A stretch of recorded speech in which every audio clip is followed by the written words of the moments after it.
Hello everyone, and welcome back to the Mr. Bruce. Now, I know a lot of you use these videos to sleep, so before you drift off, I thought it would be a fun idea if everyone can leave a comment to let me know where you are listening from in the world. Also like and subscribe if you're enjoying the episodes. Right, let's get comfy and relax and let's begin.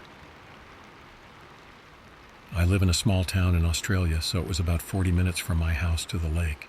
It was about 2 a.m. in the morning, and that night I just couldn't get to sleep. So I took Julius for a swim. The ride and time there was uneventful. It was on the way back that my encounter starts. I had been driving home, and I got really sleepy, like really sleepy. Not wanting to cause an accident, I pulled over in a rest stop and reliclined my passenger seat. Before hitting the hay, I let Julius out to let him go to the toilet. Usually, Julius would run around smelling and exploring for a little before going to the toilet and heading back. But this time, he stayed close to me, not running around, not sniffing things. This could have been related to my experience, or he could have just not been busy. Aside from me, there were 2 other trucks in the rest stop, and the rest of the lot was empty. It was surrounded by woods with only a small bathroom nearby. I was cold and tired, so I waited a few minutes, then loaded Julius back into the car. I locked the doors and don't know how long it took, but I finally got some sleep. I woke up to Julius whining and what I thought sounded like footsteps and whispers from outside my car. I froze and strained my ears. Nothing. I shrugged it off and sit up, needing to use the bathroom. I felt really scared for some reason, but I ignored that too. I went to open my door when a quiet but rapid knocking came on my driver's side window. I turned around and saw 2 younger girls outside. The older one looked about 13, and the youngest looked about 6. They both had their heads down, and when I looked at them, I felt terrified. I then felt bad for feeling terrified. So bad I forgot about the logical questions. What were 2 kids doing in a truck stop 30 minutes out of town at 4 in the morning? There were no other cars, so did they come out of the tucks? The 2 work tucks that were for work? Maybe someone bring their kids around. But where were their parents now? I wish one of these questions got to me first, but it didn't. "Can you drive us into the nearest town? We're lost," the elder one said, still looking down. Her voice was soft but gravely, like a robot speaking. 1 word, at a time. I was so scared I felt sick to my stomach. How did she know she had my attention while not even looking at me? Where's your parents, sweetie?" asked as calmly as I could. "They're in the town," she replied. "Please, miss, it's cold," the youngest one replied. Before I even realized it, I was in the driver's seat unlocking the door to let the kids in. That's when Julius, who was usually friendly, growled and barked at me, snapping me out of my trance. I locked the door again, and just then the oldest girl grabbed onto the door handle on the outside, trying to open it. She looked me dead in the eyes. Her eyes were pitch black, like if her pupil was her entire eye. For a moment, shock and fear flooded me. Then all I remember next was flooring it down the highway. As I looked in the rearview mirror, I saw both the girls looking straight in my eyes. They both had those chilling black eyes. I turned a 30-minute ride into an 8. I rode around town until sunrise, too scared to get out of my car or pull over in the dark. Now and then my sensor light will come on, which seems to be happening more and more lately. But this could all be a coincidence. The girls could be one of the Tucker's kids that were parked at the rest stop, or just some kids looking for a scare with some contacts. Hell, it could even be me being really tired and having a hallucination. And as for the sensor light, it's a small town. It could be some wild animals or someone walking about. All I know is whatever it was terrifying. This story happened about 4 or 5 years ago when I was around 15 or 16. Me and my sister moved states with my mom after our parents divorced when I was 7, and things were always wrong at my dad's house. Her and I were pretty used to seeing things and feeling things, as we both grew up being extremely sensitive to the supernatural and paranormal. In this particular house, there was no less paranormal activity than any other house my dad lived in. Me and my sister were convinced that my dad had something following him, but to continue with the story. When my sister and I went back to visit my dad one summer, it had to be around 3 a.m. I was sitting in my bedroom on the floor texting my cousin. And the way the house is set up, straight across from my room, is my adopted brother's room and a bathroom between us. I started to feel nauseous and got a mild headache. I looked up because I heard rustling from my brother's room, and what I saw haunts my nightmares to this day. Standing in his doorway, peeking behind the door, was a tall figure. It was darker than black, with holes for eyes. Its fingers were wrapped around the door. They were long, maybe 10 inches, and looked like knives. It stared at me for a solid 30 seconds before backing away into his room. I panicked and ran into my brother's room, fearing for his safety. I pushed the door open to find nothing. I was scared then, my adrenaline pumping. I pulled out my phone and called my sister, who was in the room upstairs from me. She was hysterical, crying and gasping for air. I was asking her what was wrong, and she said she saw a black figure with long black fingers and no eyes crawl over her curtain above her bed and crawl towards her. It was at this point that I was just silent. I finally came to my senses and explained to her what I had seen. I went upstairs and stayed in her room with her that night. The next day, my dad came to my sister and I and was telling us of these scratches he had all down his legs with no explanation. Things only seemed to escalate from here. My little brother started having suicidal thoughts. He was only 11. My dad would get angry and violent. Doors would slam in your face, unlock and open themselves. Our dogs would be terrified of the basement, bark at open rooms. Finally, when we got the courage, we talked to my dad about the happenings, and he started reading the Bible again, day in and day out. Things were weird then. Weird, unlucky things would continue to happen. Things would break, dogs dying, cars breaking down, family troubles, missing things in the house. This continued for months, and then finally all the activity stopped in the house along with the bad luck. Years later, my dad told us a story about when my sister was a baby and she was in her crib. My dad went to check on her and saw this same figure me and my sister described huddled over her crib, and that he had seen that same figure for the next 20 years. Things went downhill recently, and my dad sank into a deep hole. Paranormal things started to happen again. Voices, footsteps, doors opening and closing. We had no dogs at this point as they had all passed, but my dad's cat would be terrified of specific places in the house. And finally, after New Year's going from 2023 to 2024, my dad decided to get sober and mend himself in our broken relationships, and nothing has happened since. And I have never seen or heard that thing again. Whatever it is, I hope it leaves him alone for good this time.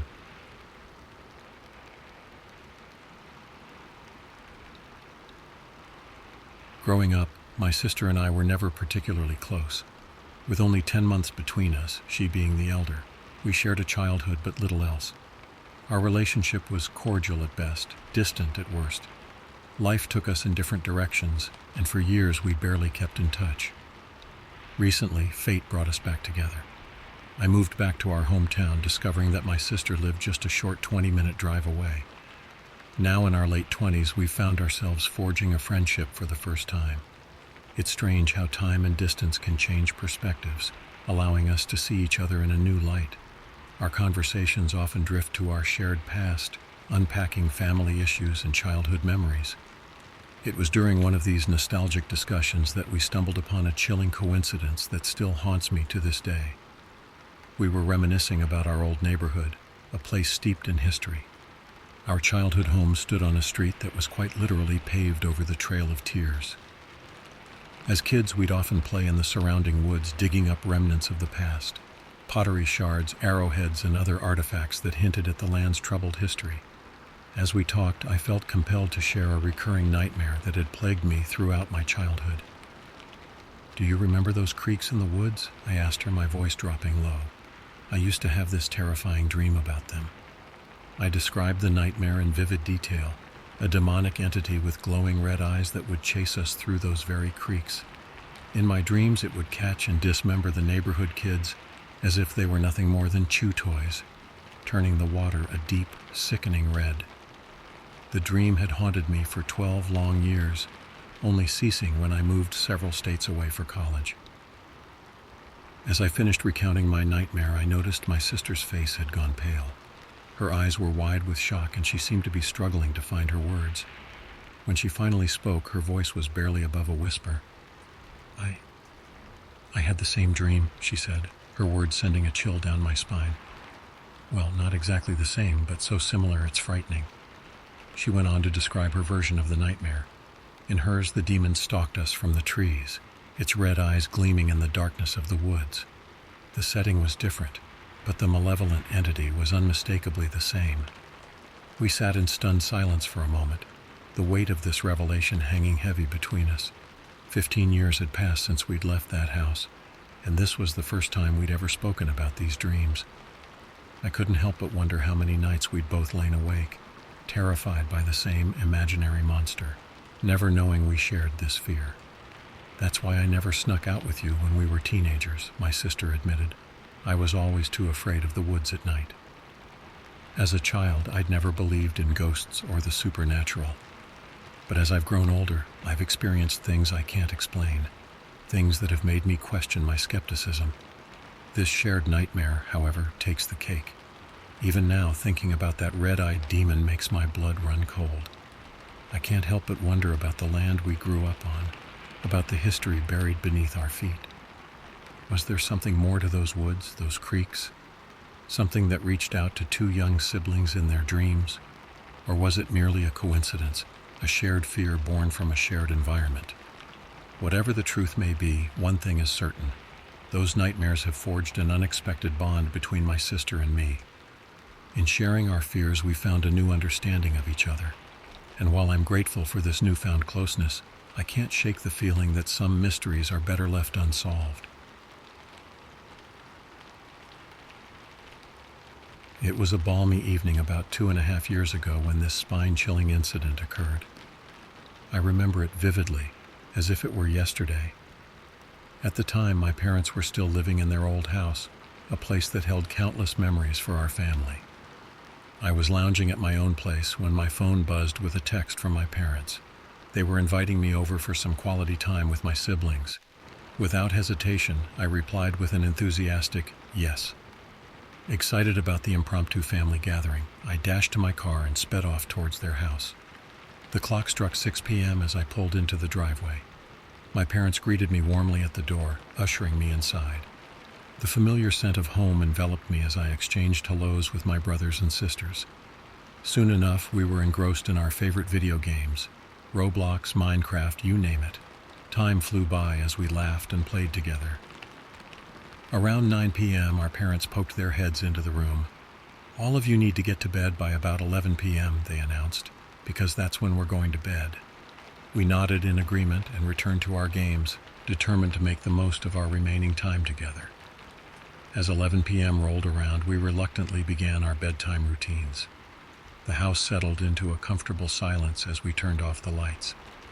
That's when I heard it, a faint creak on the floor. I couldn't pinpoint which room it came from, but I dismissed it as my imagination playing tricks on me. I climbed into bed ready for a good night's sleep. Little did I know that the true horror was about to unfold.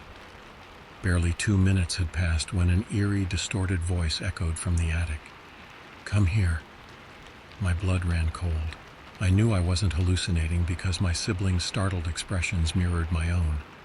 Against my better judgment, I decided to investigate. As I approached the attic door, the voice grew more insistent. "Up here, quick!" My heart pounding, I retreated to grab my flashlight. That's when I heard a chilling whisper. "What are you doing?" Fear gripped me, but curiosity still burned within. Flashlight in hand, I ascended into the attic. The beam of light danced across the dusty space, revealing nothing out of the ordinary.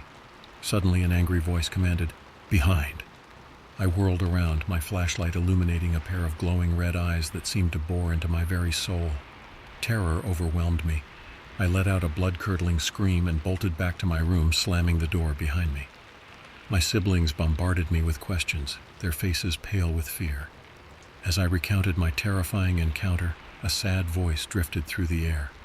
"Where do you think you're going?" We huddled together, trying desperately to sleep, but the weight of fear kept us awake. Eventually, exhaustion claimed me, but my respite was short-lived. At 2 a.m., I jolted awake to the sound of my bedroom door creaking open. My parents were asleep. It had to be the entity from the attic. Whispers in an unknown language filled the air, the demonic voice sending shivers down my spine. I lay paralyzed with fear, listening to the otherworldly murmurs throughout the night. As dawn broke at 6 a.m., an eerie silence descended upon the house. Suddenly, my door slammed shut, making me jump. When I finally mustered the courage to look around, there was no trace of the nocturnal visitor.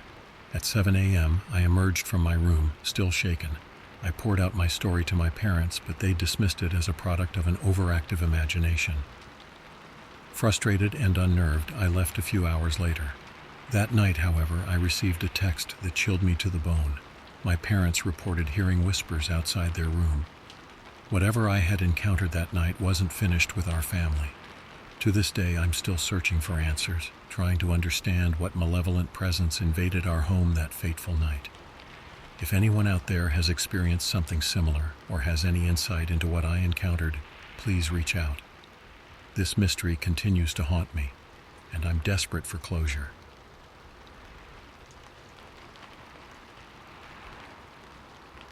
I still remember those unsettling days back in the mid-90s when my sister and I rented the second floor of a two-family house in Connecticut. You know, Connecticut's no stranger to paranormal activity. Anyone who's into horror flicks or the occult can tell you that. But I never thought I'd become part of one of those eerie tales myself. It started subtly at first. Whenever I was alone in the house, I'd hear these footsteps in the attic. Not the light scurrying of a squirrel or some other small critter, mind you. These were heavy, deliberate steps, pacing back and forth above my head. It always left me feeling uneasy, but I'd try to brush it off, convince myself it was just the house settling or my imagination running wild. We had this big stereo system hooked up to the TV for surround sound, pretty standard for the 90s. It had this large volume knob with an LED indicator so you could see the level. One day I was sitting there watching TV, alone as usual, when those familiar footsteps started up in the attic. Suddenly the TV shut off. Just like that, no warning, no flickering, just off. I froze. My first thought was that I must be sitting on the remote, but when I looked over, there it was, untouched on the cushion next to me. That's when I noticed the stereo knob. It was turning on its own, the LED light moving steadily from left to right.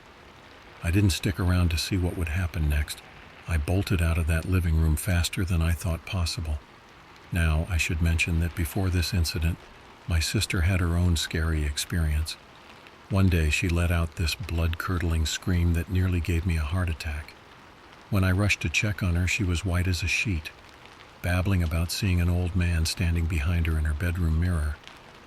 At the time, I hadn't experienced anything weird myself, so I brushed it off as her overactive imagination or a trick of the light. But after what happened with the TV and stereo, I started to wonder if maybe she'd been telling the truth all along. The final straw came not long after. I'd come home from work one day to find myself locked out. My sister wasn't due back for an hour, so I decided to wait it out on our second floor back deck. After a while, boredom got the better of me, and I leaned over the railing to take a look at the backyard. What I saw next will stay with me for the rest of my days. There, sitting cross-legged on the grass, was a little boy. He looked about 3 years old, with every detail clear as day. His hair, his features, his clothes. But here's the kicker. He was completely translucent, a solid amber color you could see right through. I screamed, louder than I've ever screamed in my life. It brought our landlord running out of his back door, demanding to know what was wrong. When I told him what I'd seen, all the color drained from his face. He asked me in this shaky voice why I would say such a thing. Confused, I just repeated what had happened, why I'd screamed. That's when he dropped the bombshell. His fiancée had seen the exact same thing just 3 days earlier. Needless to say, my sister and I didn't stick around much longer after that. We moved out as soon as we could, and I haven't experienced anything paranormal since. Thank God for that. I hope I never do again. Sometimes I wonder if anyone else who's lived in that house has had similar experiences. Part of me is curious, but a bigger part is perfectly content never knowing. Some mysteries, I've learned, are better left unsolved.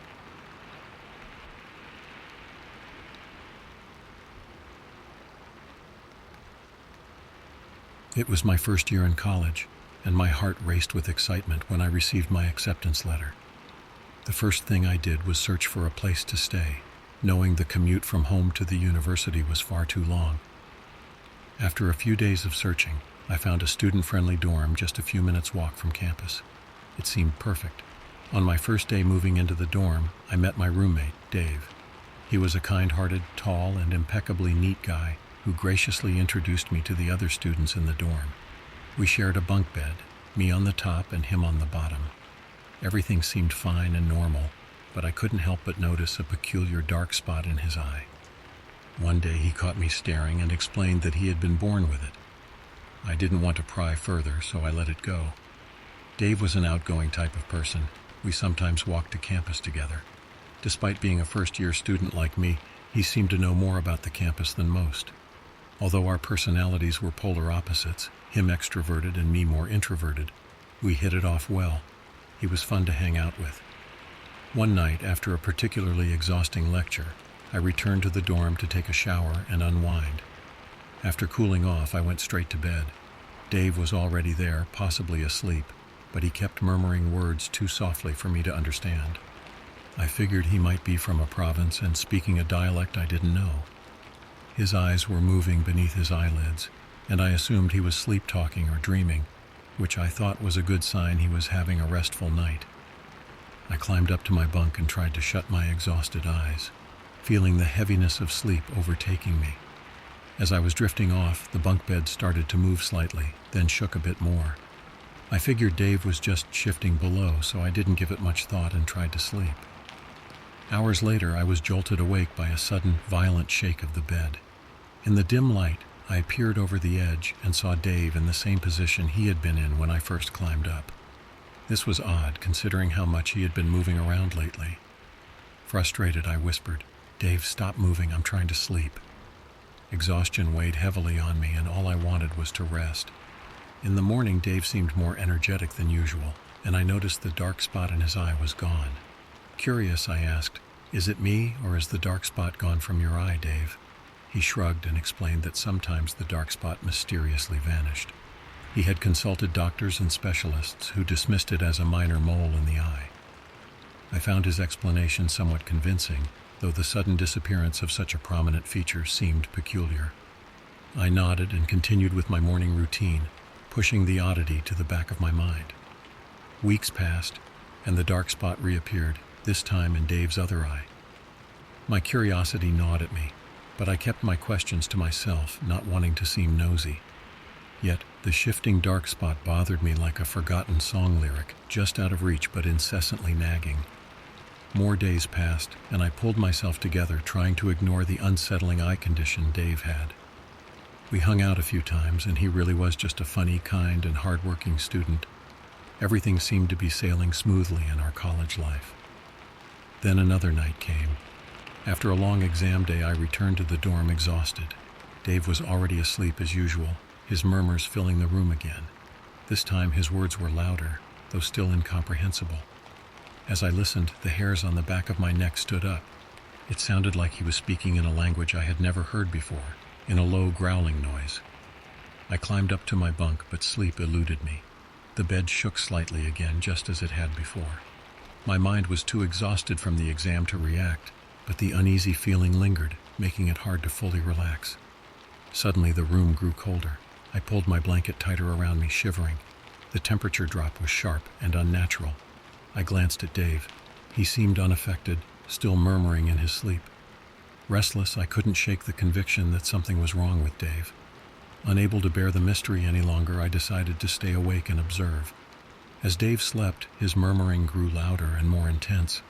His words, still foreign, had a sinister undertone. Then his body started to twitch and convulse, the bed shaking violently. I leaned over the edge of my bunk, heart pounding. Dave's eyes flew open, glowing faintly in the dark. The dark spot in his eye seemed to pulse, as if alive. A chill ran down my spine. I whispered, "Dave?" He didn't respond, but the murmuring stopped abruptly.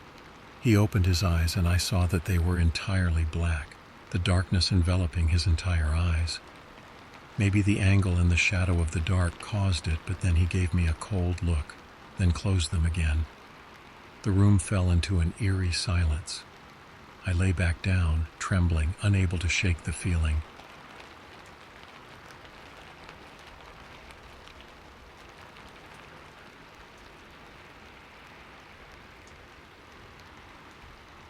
The next morning, Dave acted as if nothing had happened, his usual energetic self. But I couldn't ignore what I had seen. It was terrifying. I had never in my life seen a sleep talker so intense. It felt like Dave was a completely different person that night. Now I'm genuinely concerned about Dave. He seems like a good guy, but when he sleeps, he becomes a completely different guy. I confronted him about the strange things he does in his sleep, but he just denied it. I keep wondering what's wrong with him. Is he not aware that he growls and speaks in a different language while he sleeps? If I were doing something odd in my sleep, I'd want to know. Maybe it's just me, but I'm worried about him. Perhaps I was wrong to pry, but I can't sleep at night because of it. I'm scared of what he does when he sleeps, and I don't know how to react. I tried to ignore it, but it kept happening. Dave seems completely unaware.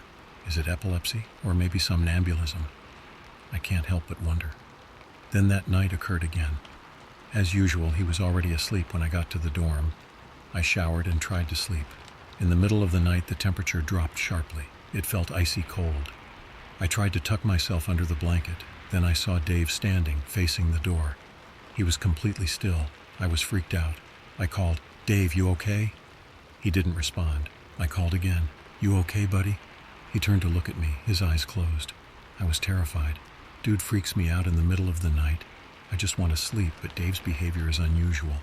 This is scary. Too scary. I can't handle this kind of pressure, so I jumped out of bed, wanting to leave the room.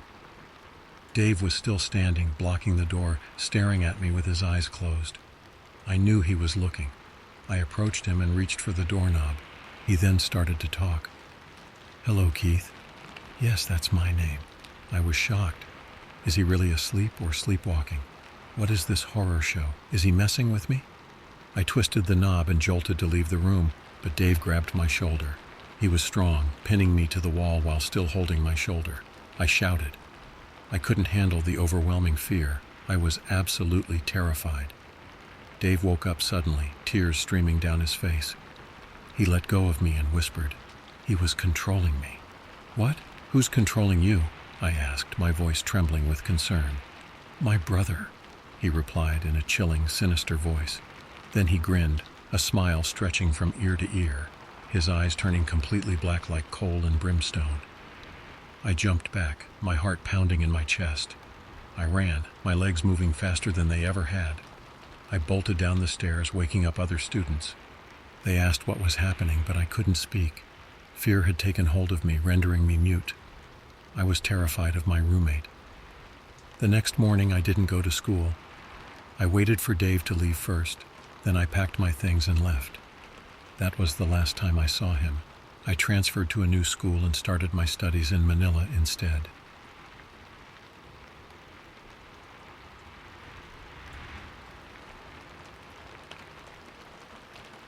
Hey everyone. I never thought I'd be sharing something like this. I've always been the skeptic in my group, the one who rolled his eyes at ghost stories and laughed at the idea of hauntings.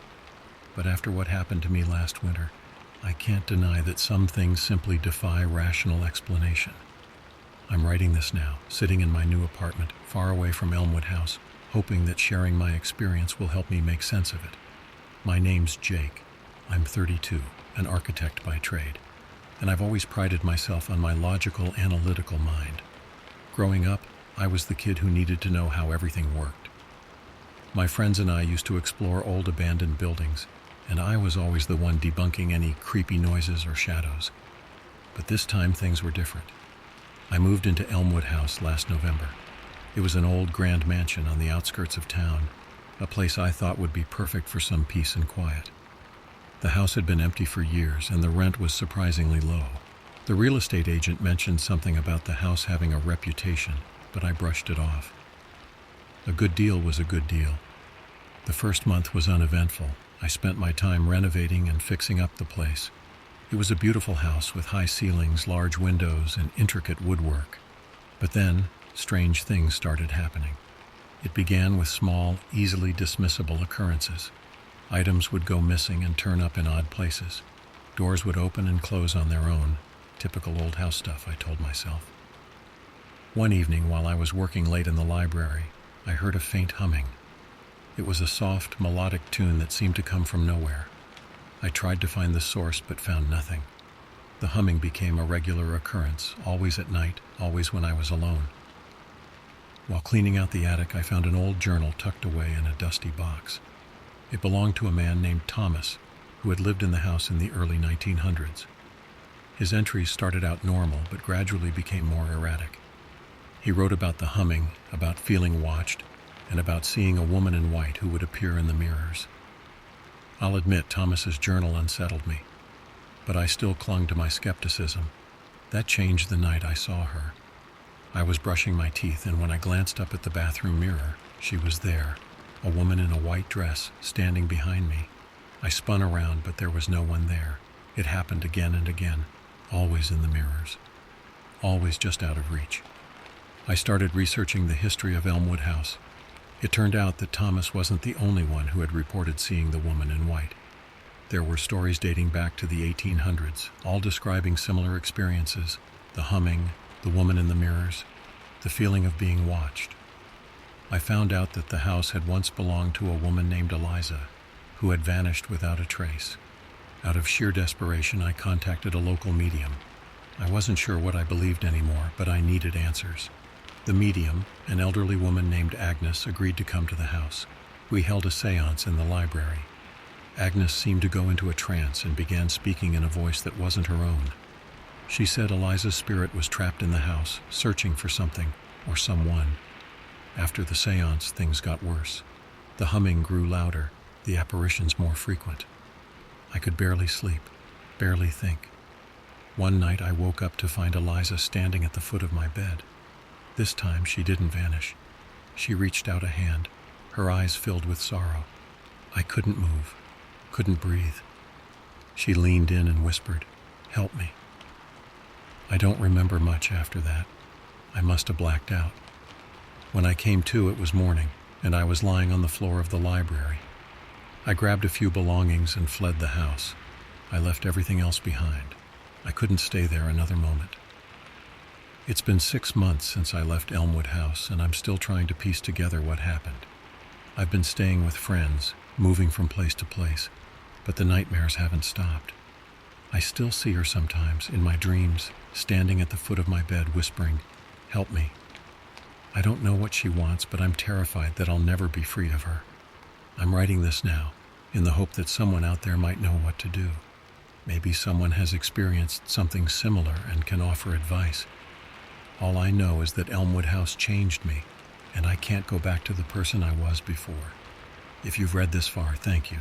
And if you're ever in the market for a new home, stay away from Elmwood House.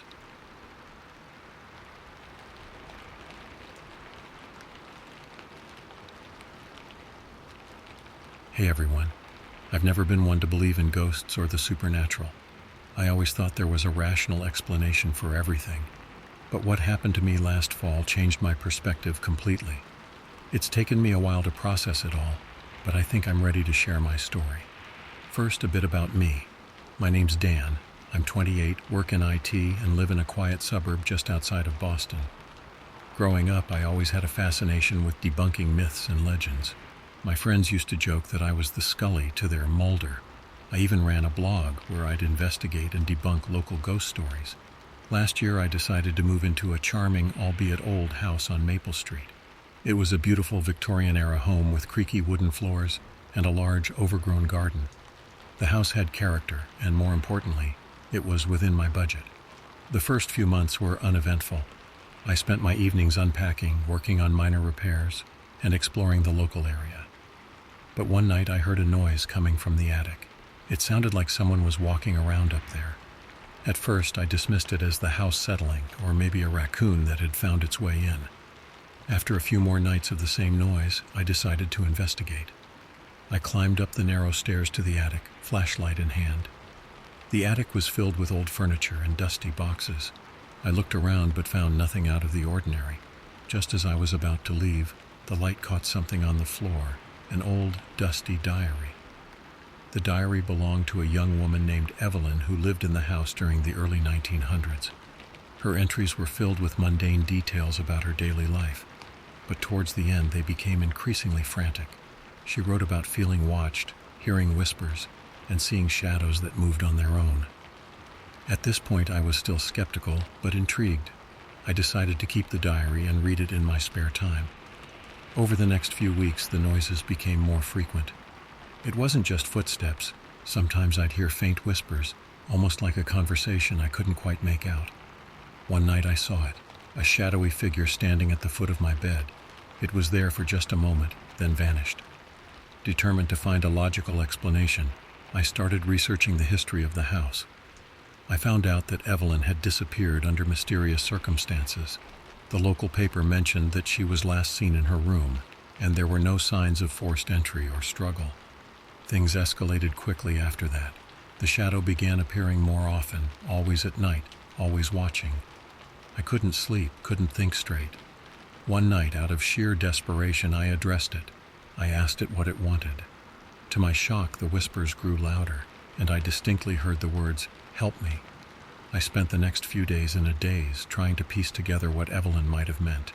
Then it hit me, the diary. I reread her final entries and noticed something I had missed before. She mentioned a hidden room in the attic, a place where she felt safe. With renewed determination, I searched the attic again, this time more thoroughly. Behind an old wardrobe, I found a small door. Inside was a tiny room, and on the floor was a locket with Evelyn's picture inside. Since finding the locket, the disturbances have stopped. I don't know if it was Evelyn's spirit seeking closure or something else entirely. I like to think that in some way I helped her find peace. I still live in the house, and while I haven't seen the shadow since, I sometimes feel a presence, not malevolent, but watchful, almost protective. It's been almost a year since these events occurred, and I'm finally in a place where I can talk about it without feeling like I'm losing my mind. I wanted to share my story in case anyone else has experienced something similar. Maybe together we can make sense of the inexplicable. Feel free to share your thoughts or similar experiences. I'm here to listen and hopefully understand.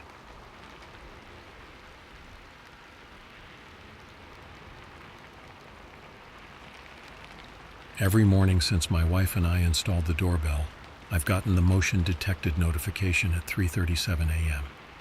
It's been years since this started, and every morning it's the same.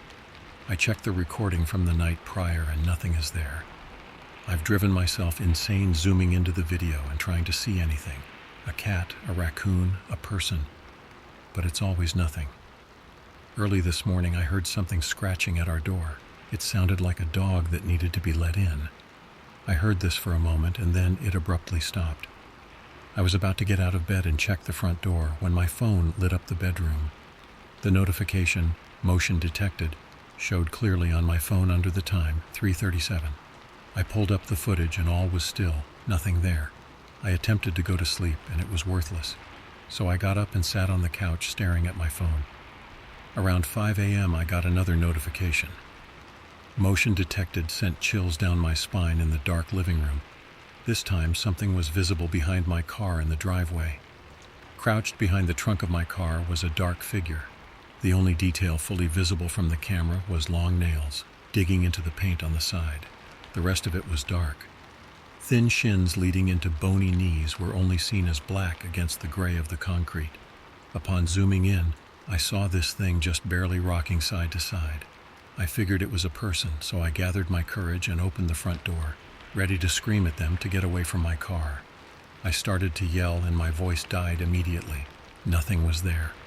Confused and sure I saw something, I tagged back to my phone and pulled up the live camera. The only thing visible to the camera was teeth, yellowed, large, and what appeared to be far too many. The dark red gums were bleeding into the front teeth as the owner of them seemed to laugh. I looked at my phone in horror, not sure what to do. When I broke my frozen state, I grabbed my kitchen knife and ran at the front door. I had my phone in my left hand, and I kept looking at this creep as it began licking the lens, causing a filter of spit to blur out the camera. I took a deep breath and threw the door open with my knife ready to go. Nothing there. I dropped my guard and looked at my phone. I assumed someone was playing a prank on the camera. When I looked at the live footage, there he was, fully visible, although blurry, staring directly at me. His cheeks pushed into his dead eyes as he held the smile.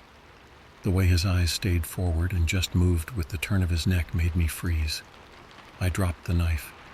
I put both hands onto my phone and held it close to my face, staring at this image of something clearly staring from my doorbell. I would look from my phone to the scene in front of me. Still nothing was visible in real life, but the footage on my phone said otherwise. I slammed the front door and picked up the knife I had dropped.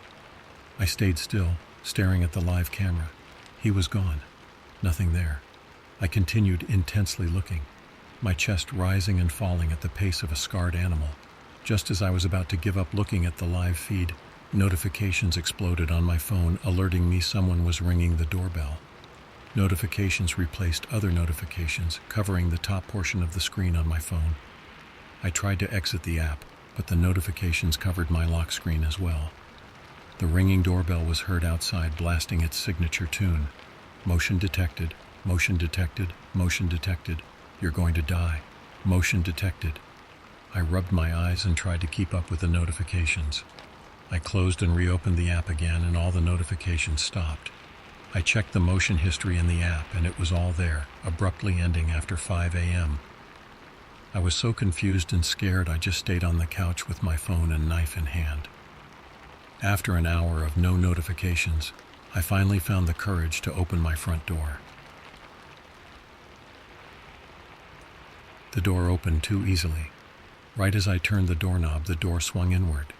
I looked at the door first, shocked it swung open so quickly. Then I spotted the dead hand which lay on it, and the curled-over fingernails that left deep scratches into the wood. I could finally see him. Decaying flesh led to wrist, which led to arms skinny and rotten. I finally looked into his face. He was licking his front teeth quickly, holding the same smile I saw earlier on camera. It was so much worse in real time. Earlier on camera, he looked haunting, blurry, but he was so clear standing right in front of me. He was 2 feet away. I noticed how sunken his eyes were. I noticed how wide his smile really was, literally grinning from ear to ear. His shoulders and neck were shrugged up in a rigid stance. All he did was continue to hold the door with one arm and stare at me while licking his teeth quickly. I tried to pry the door shut, but my attention was forced to his blackened tongue running back and forth over his front teeth. I tried desperately hard to close the door, but he stayed unmoving. I realized I had left the knife on the end of the couch. I had to act, so I made a move for the knife as fast as possible. I turned to quickly grab it. When I turned around and swung wildly, the blade connected with nothing. I slammed the door into place. My wife exited our bedroom and rubbed her eyes. "What's going on? Is everything okay?" I didn't know where to start. I just started talking and tripping over my own words.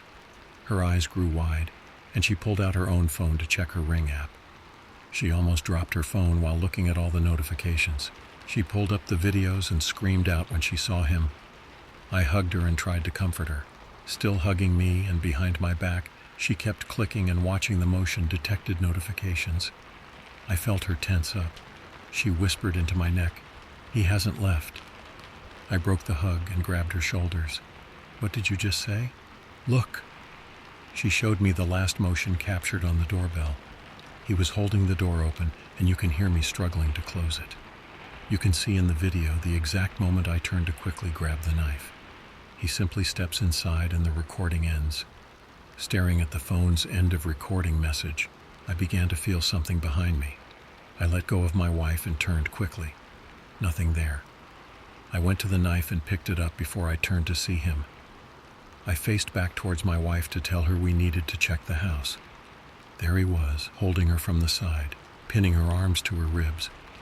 I saw horror fill her face as his black tongue licks from her jaw, up her cheek, and to her temple.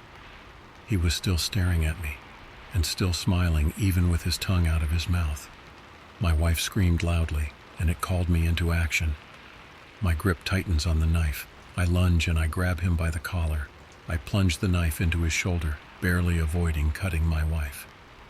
My wife helps, and we have a strong enough hold onto him to drag him across the vinyl flooring to the front door. The thing begins laughing as we drag him. He's not making noise or moving his eyes. He's just silently laughing and breathing heavily with that crazy smile. We finally manage to get him to the front door and throw him out.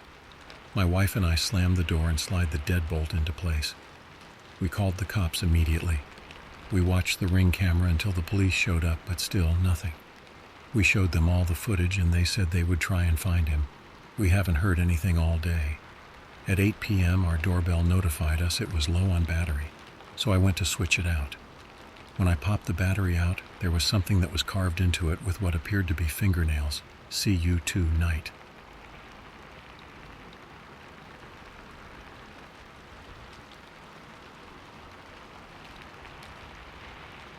It was a dark and stormy night in the small town of Silver Creek. The wind howled through the trees and the rain pounded against the windows of the old creaky houses. The townspeople huddled in their homes, trying to stay dry and warm as they listened to the storm rage outside. But one young woman named Sarah was not like the others. She had always been drawn to the mysterious and the unknown, and on this night she felt a strange pull to venture out into the storm. Ignoring the warnings of her family and friends, she wrapped herself in a heavy cloak and stepped out into the darkness. As she made her way through the streets, she couldn't shake the feeling that she was being watched. The shadows seemed to dance around her, and every sound made her jump. But still, she pressed on, determined to uncover the source of the strange sensation that had taken hold of her. As she walked, she heard a low, chilling howl in the distance. It sent shivers down her spine, but she pushed forward, determined to find the source of the sound. Suddenly, she saw a figure emerge from the darkness ahead of her. It was tall and thin, with glowing red eyes that seemed to pierce right through her. Sarah's heart raced as she realized she was face to face with a skinwalker, a creature from Navajo legend that had the ability to shapeshift into animals and humans. She had heard stories of these malevolent beings, but she had never truly believed they existed until now. The skinwalker stalked towards her, its movements fluid and predatory. Sarah tried to run, but her feet felt like they were rooted to the spot. The creature drew closer and closer, its eyes filled with malice and hunger. Just when it seemed like all hope was lost, a sudden flash of lightning illuminated the sky. In that instant, the skinwalker's true form was revealed, a twisted, grotesque creature with the body of a wolf and the face of a human. Its snarling mouth dripped with saliva, and its sharp claws glinted in the dim light. Sarah's fear turned to terror as she realized the danger she was in. But just as the skinwalker lunged for her, a sudden gust of wind knocked it off balance. Sarah seized the opportunity and sprinted away, her heart pounding in her chest. She ran as fast as her legs would carry her, the sound of the skinwalker's howls echoing in her ears. The storm raged around her, but she didn't dare look back for fear of seeing the creature hot on her heels. Finally, after what seemed like an eternity, Sarah burst through the doors of her home, slamming them shut behind her. She collapsed on the floor, tears streaming down her face as she recounted her harrowing encounter to her family. The next day, the townspeople of Silver Creek found strange tracks in the muddy streets, tracks that seemed to change from human to animal and back again. They whispered of the skinwalker that had come to their town, and they shuddered at the thought of what may have happened if Sarah hadn't escaped its clutches. From that day on, Sarah was never quite the same. She couldn't shake the feeling that the skinwalker was still out there, watching and waiting for its next victim. And though she tried to put the encounter behind her, she knew that some terrors were too real to be forgotten.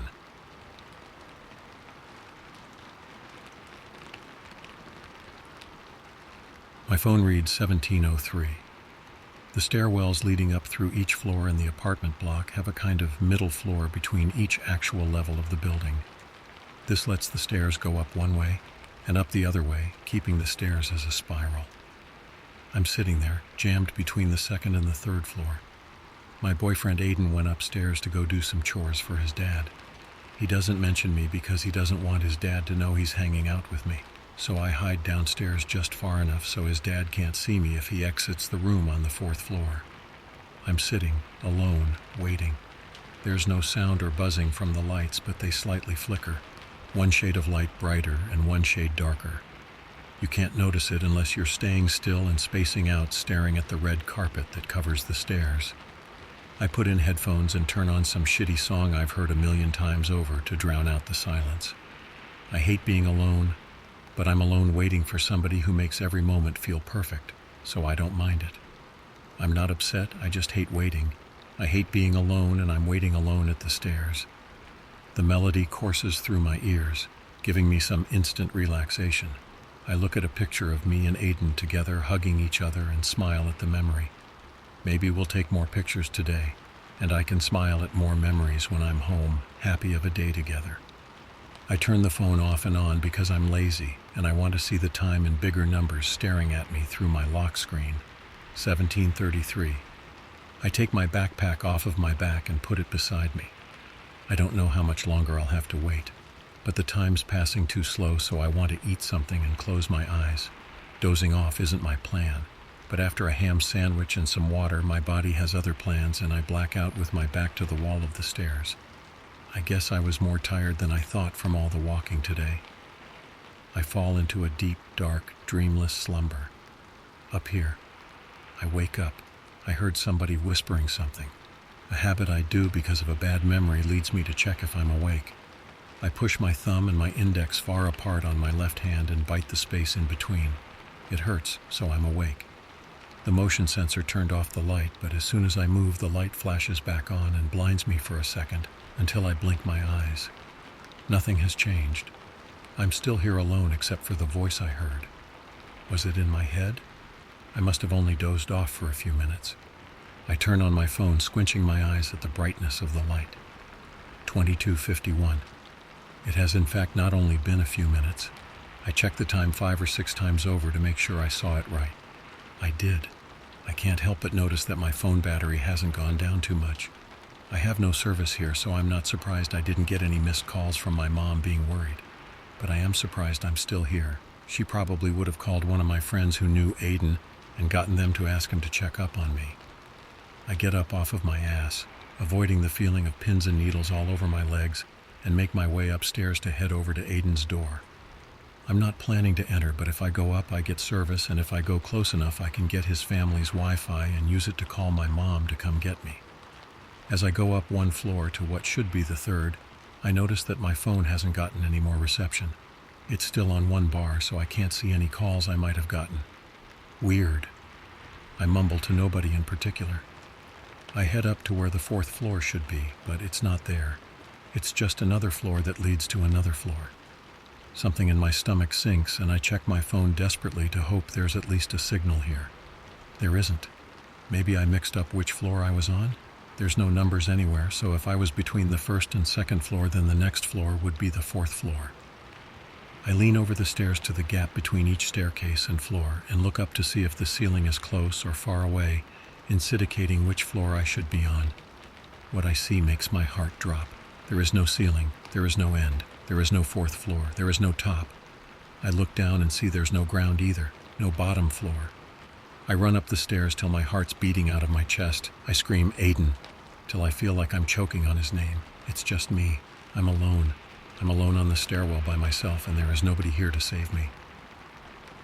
I stop. I don't know what floor I'm in, but I decide that running up the stairs screaming frantically isn't working, so sit down and examine my options.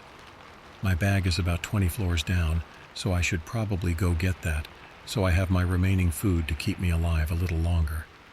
There's still the apartments themselves that I can check. There's the elevator, and then there's my phone. When I turn it on, I notice the time. 23:35. I press the phone symbol on the bottom left and dial 911. No signal. I unlock my phone and stare at the wallpaper for a moment, admiring the photo of Aiden smiling. I wish I kissed him one more time before he went upstairs. I swipe down and hold on the Wi-Fi button to check if there's any Wi-Fi connection.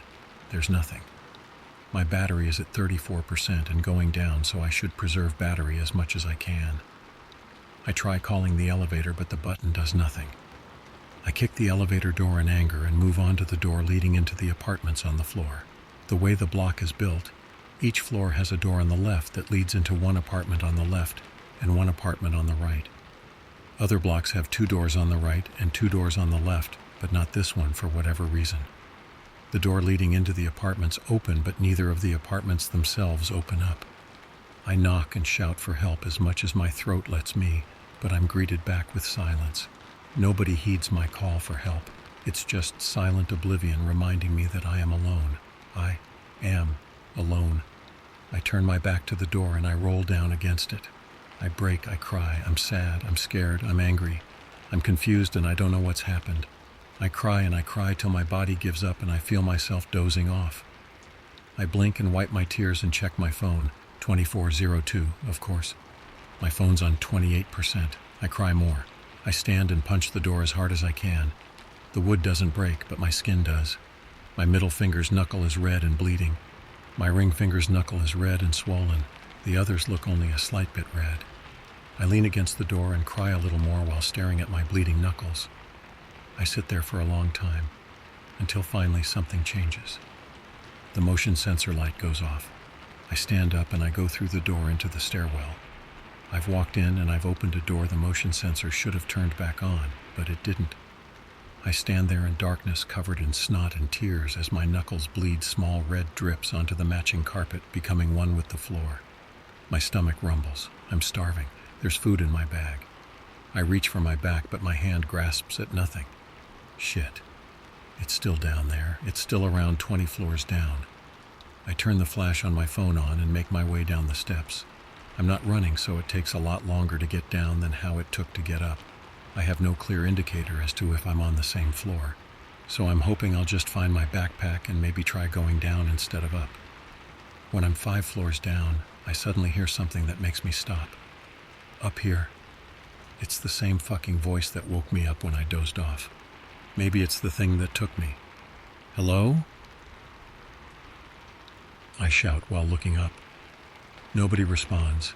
I peer my head over the railing and look up and see nothing. I use my phone and flash upwards. As soon as I do, I notice a pair of oily, long black fingers pull away from the bar of the stairwell. It's only 1 floor above me. I pull away and quietly walk down the stairs as fast as I can without making a noise. I am scared, but I made too much noise and it pulled away so it knows where I am. I need to get away without it knowing where I am, and I need to get to my backpack, and then I can hide behind one of the doors till the lights turn back on. If they will ever turn back on. I'm 15 floors lower than I was 5 minutes ago. I should be close to my bag. As I turn the corner again to head down the steps, I see my bag. I see my bag, and I see the figure looking through it. Long, inky, veiny limbs on all fours holding up a thin, wiry frame. Its entire head is jammed into my bag, and it seems to be eating the contents of everything. My clothes, my water bottle, my food. As I shine my light over it and freeze in horror, it reacts to the light, pulling away into darkness and taking its head out. It doesn't have a face. It's just a spiral of teeth.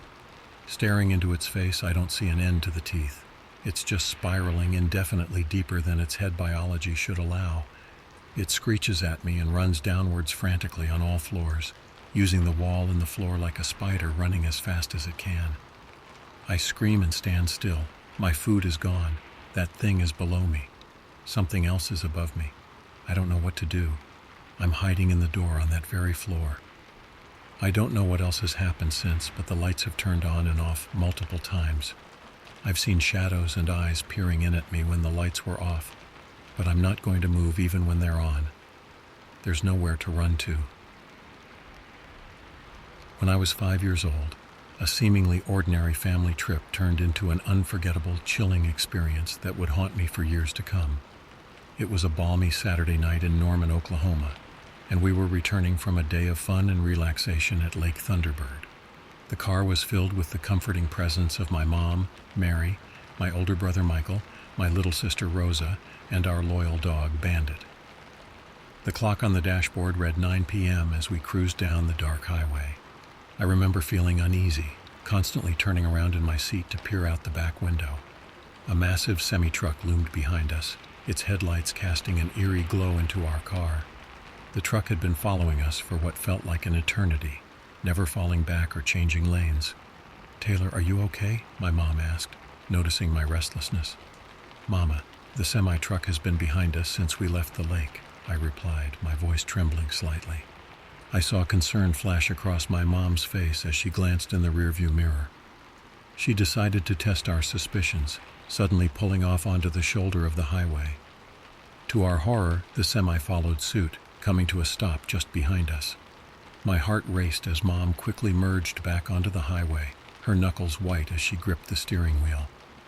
As we sped along, I could see my mom scanning the roadside, searching for help. Relief washed over her face when she spotted a police officer conducting a traffic stop up ahead. By this time, Rosa and I were in tears, clinging to each other in the back seat. Our faithful bandit, sensing our distress, tried his best to comfort us, nuzzling against our legs and whimpering softly. Mom pulled up beside the police car, and to our dismay, the semi-truck did the same. With shaky hands, she rolled down the window and hurriedly explained the situation to the officer. Just then, the driver of the semi emerged from his truck. My heart pounded in my chest as he approached, but his next words left us all stunned. "I'm so sorry," he said, looking genuinely apologetic. "I thought you were someone else." We had been terrified for nothing. The whole ordeal had been a simple case of mistaken identity. As we drove away, I remember feeling a mix of relief and lingering unease, unable to shake off the fear that had gripped me for the past hour. Little did I know that this incident would not be my last encounter with an ominous semi-truck on a dark Oklahoma night. Fast forward 12 years, and I found myself reliving a similar scenario. I was 17, traveling with my godfather, Scotty, on our way back from visiting his uncle in Ada, Oklahoma. The digital clock on the dashboard glowed 10:30 p.m. as we cruised down the lonely stretch of highway. Scotty's voice broke through the quiet hum of the engine. "That semi has been behind us for about 3 miles, he said, a note of concern in his voice. Without hesitation, he accelerated, maneuvering our car in front of another semi-truck. We both breathed a sigh of relief when we lost sight of our pursuer for a couple of miles. Fatigue setting in, we decided to stop at a hotel for the night. I called my mom to let her know of our plans. "Okay, well, make sure you lock the door," she said, then added teasingly, "and don't get all love-struck if you see Scotty in a tank top." She knew about my crush on my godfather, a fact that would soon prove unexpectedly crucial. After settling into our room, I ventured out to the ice machine. As I filled our bucket, a chill ran down my spine. There, in the parking lot, was the same semi-truck we had tried to evade earlier. Before I could react, the driver approached me, asking questions that made me increasingly uncomfortable. Suddenly, I felt an arm wrap around my waist. Scotty had appeared behind me, his presence both comforting and authoritative. "Can you get away from my girlfriend?" he said firmly to the trucker. The man backed off immediately. "It's all cool, man," he muttered, before hurrying back to his truck and speeding away. Once we were safely back in our room, I turned to Scotty. "Why did you call me your girlfriend?" I asked, curious and a little flustered. He smiled wryly. "Well, I'm not old enough to be your father." The next day, as we drove home, I couldn't stop thanking Scotty for his quick thinking. My childish crush had inadvertently led to him being there at just the right moment, possibly saving me from a dangerous situation. As I reflect on these two incidents, separated by 12 years but linked by the common thread of mysterious truckers and dark Oklahoma nights, I can't help but feel grateful. Grateful for my mom's protective instincts, for Scotty's timely intervention, and for the twists of fate that kept me safe. These experiences taught me valuable lessons about awareness and trusting my instincts, lessons that I carry with me to this day. Thankfully, we never saw that particular trucker again, but the memory of those nights serves as a constant reminder that danger can lurk in the most unexpected places, even on a simple drive home.